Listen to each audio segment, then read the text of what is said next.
welcome to Little Gardeners. Hope you'll join us today.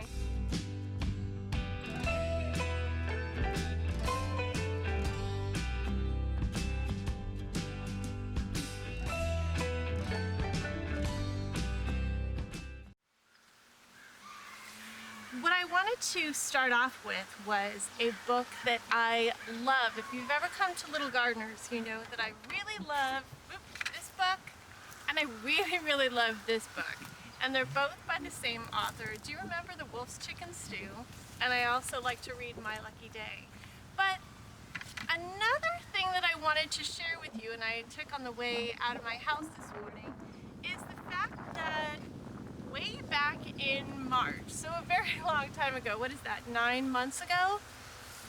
I got a card from some Little Gardeners friends, from Claire and Peter and their family. And it starts with, my kiddos are glued to the Mr. Fox and the Pig Roast book right now. And then it just says, thank you for being a Little Gardeners teacher.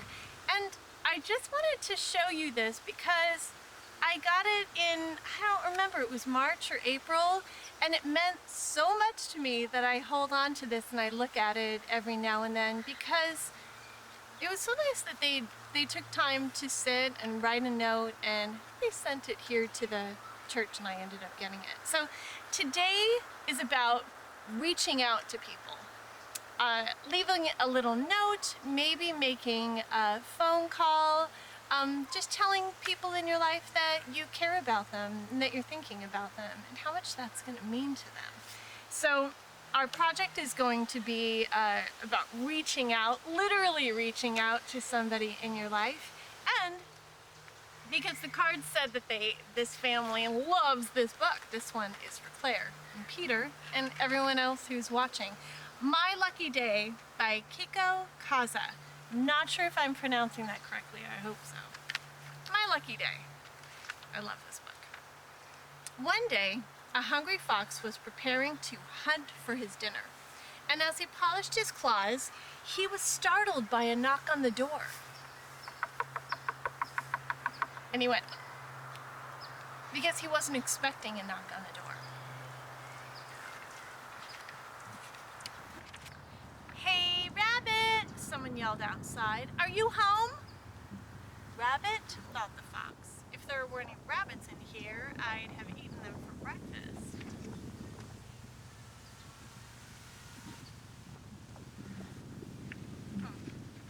Sounds like whoever it is thinks that Rabbit lives there. When the fox opened the door, there stood a delicious-looking piglet. Oh no! Screamed the piglet.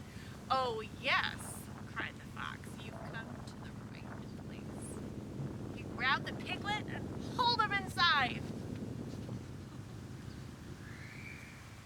Poor little guy. This must be my lucky day, the fox shouted. How often does dinner just come knocking at your door? The piglet kicked and squealed. Let me go! Let me go! Sorry, pal, said the fox. This isn't just any dinner. It's a pig roast, my favorite. Now, get into this roasting pan.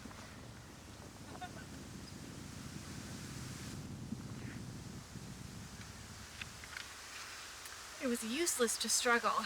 All right, sighed the piglet. I will, but there's just one thing. What? Growled the fox. Well, I'm a pig, you know, and I'm filthy. Shouldn't you wash me first?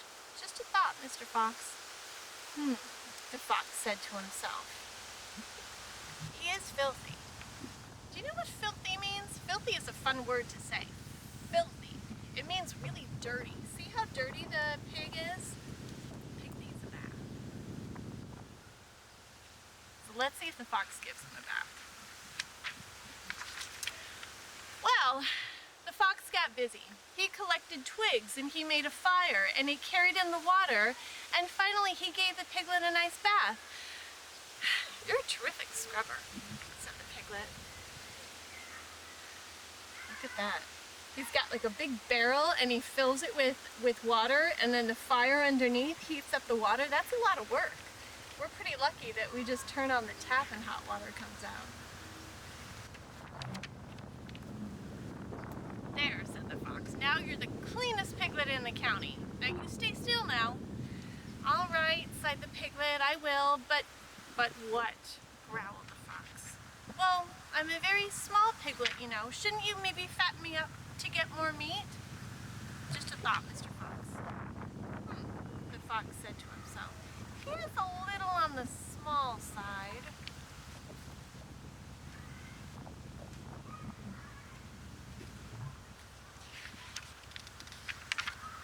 So the fox got busy. He picked tomatoes, he made spaghetti, he baked cookies, and finally he gave the piglet a really nice dinner. You are a terrific cook, said the piglet. Look at that. Look at that beautiful dinner that he made. The fox has been very busy.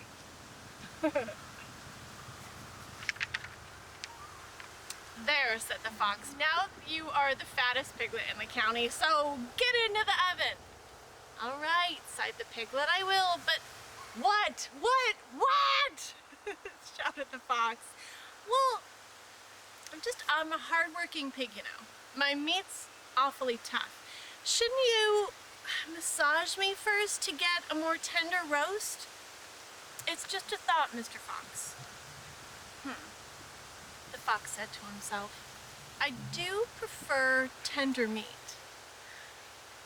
Look at, he's all in the pan with all the vegetables around him already. Oh. Have you ever had a massage? It feels so good. Let's see if he gives a good massage. So, the fox got busy. He pushed, and he pulled, and he squeezed, and he pounded the piglet from head to toe. You know what the piglet said?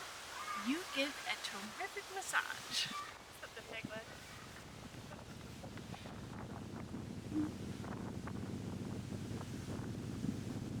If you've never had a massage, maybe you should ask somebody in your house if maybe they can give you a massage on your back.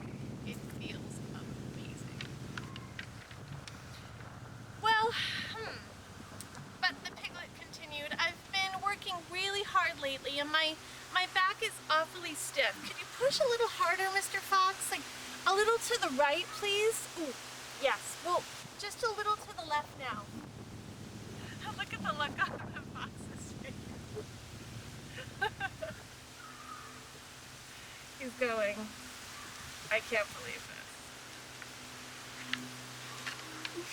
And look at, he's sweating. He's working so hard. Do you see that? Mr. Fox, are you there? Mr. Fox? What do you think happened? I think he's exhausted, and he went, oh. But Mr. Fox was no longer listening. He had passed out, completely exhausted. He couldn't lift a finger, let alone a roasting pan. Look at that. He fell behind. This poor little guy. Poor Mr. Fox, sighed the piglet. He's had a busy day. And then, the cleanest and the fattest and the softest piglet in the county picked up the rest of his cookies and he headed for home. Look at Fox's feet. That's funny.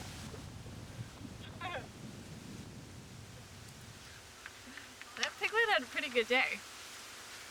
What a bath, what a dinner, what a massage, cried the piglet. This must be my lucky day. That's what he said as he raced home with his little bag full of cookies.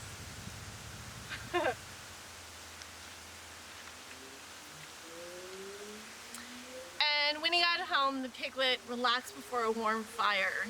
And he's looking at a little journal and says, let's see, he wondered, looking at his address book. Who shall I visit next? So if you could see here, I'll read it to you because it's really small. It says the fox. He lives in the log cabin up on the hill. The wolf next to the tallest pine tree.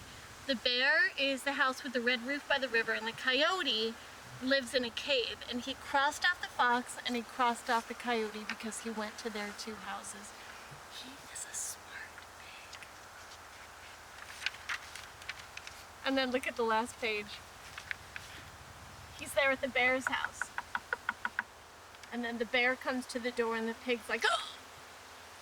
But he's just pretending, right? He's just pretending. He's really smart. The end. That's called My Lucky Day. Do you like that book as much as I do? It's so funny and